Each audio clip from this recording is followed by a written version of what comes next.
Welcome to the Prop Market. I'm your host, the Prop King, and today I have my 2024 college football Week 14 prop picks and best bet. So I am super excited to have these picks out for you today. I have nine great prop picks along with one best bet. If you've been following me throughout this season, you know I've had a show each week, very consistent for you guys, and I'm 100% transparent. So anything I put on here, I bet myself. I don't just put out picks and hope that you win or I'm putting my own money where my mouth is. And this week, I'm super excited because we have great opportunities to make money here. We've got so much data, the information's all there, and the numbers are a little bit lower due to some guys maybe underperforming in the last few weeks. So we're going to go ahead and capitalize on that here in the prop market. I have college basketball, which we're on a great run right now, 3-0 on my hammer plays. So we've been hitting really well here in college basketball. So hopefully we continue to win on that. Like I said, we've just really been doing really well here in the prop market. And this week, I'm hoping that we all become millionaires. Maybe not millionaires, but damn sure thousandaires as we go through these picks. My goal is to go 9-0 this week. And this week, I felt more confident than I've felt in any other week with my picks because these players, I've been watching them all season. I have so much information, and I feel like now we've narrowed in and I've got my nine best bets. There's a reason I didn't do 10 because I feel super confident in all nine. With that being said, let's go ahead and see how we've been doing this year. 5-5 last week. That's 50%. Not great.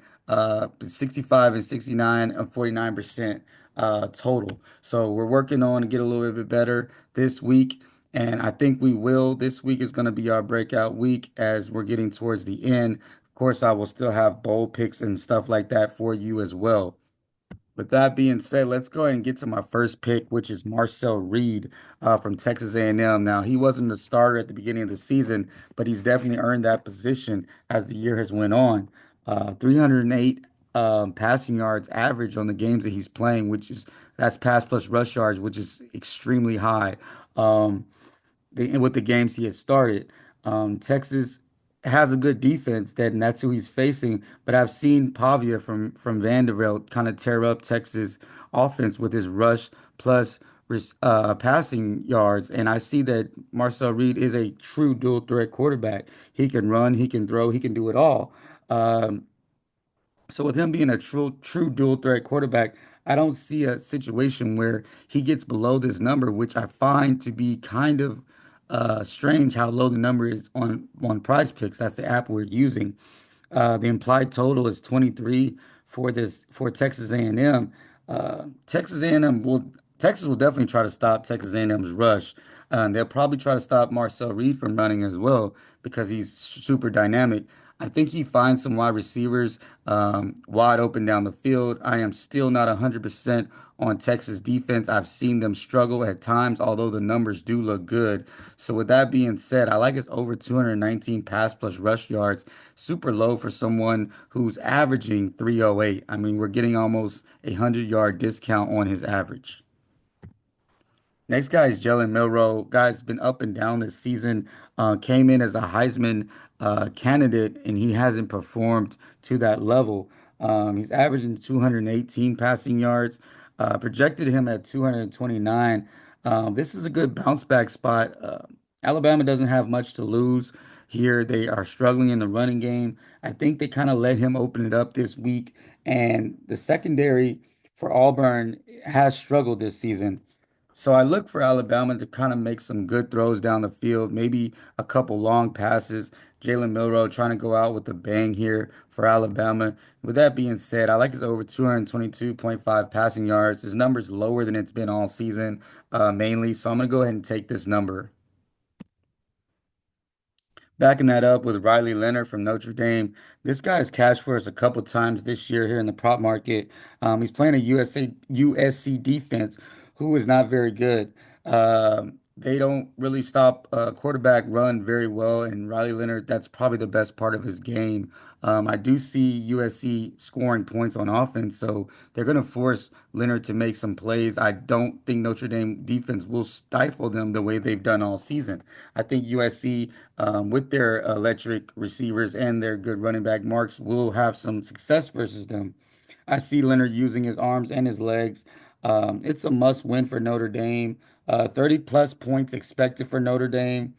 And I love the over here as well. I love the over for the game total for this game. It's a rivalry game, and Leonard definitely will be forced to make some plays. And with that being said, I like it over 259 pass plus rush yards. We're getting a guy that is a true dual threat, and he will have the ball in his hands a lot more, even with the running game. Next guy is Cade Klubnik. Up and down season for Cade Klubnik, but he has cashed for us multiple times this year. South Carolina, they're very good versus the run. Their defense is pretty stout. Klubnik has thrown the ball better as the season has went on. He's just gotten better as a player. Former five-star.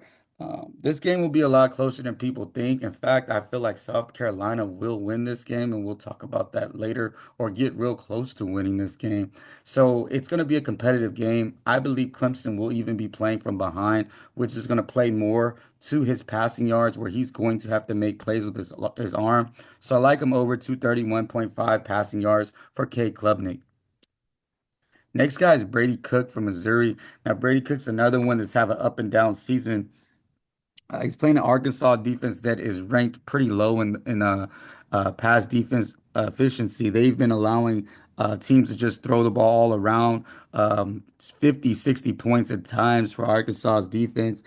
And I think Brady Cook is starting to realize that he has one of the best receivers in the country in Luther Burden. And I see that the last two games, Cook has had great throwing games with 268 and 250. His average is 231. I got him projected at 242. So not only is his projection and his average over the number, if you look at his last 2 weeks, he's cleared this number easily. I like him over 229 passing yards for Brady Cook.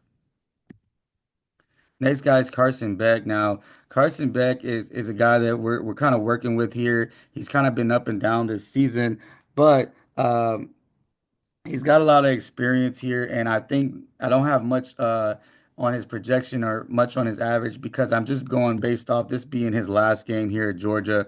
Definitely Georgia Tech defense is has played well at times, but I think they're going to open it up for Carson Beck, who has no running game.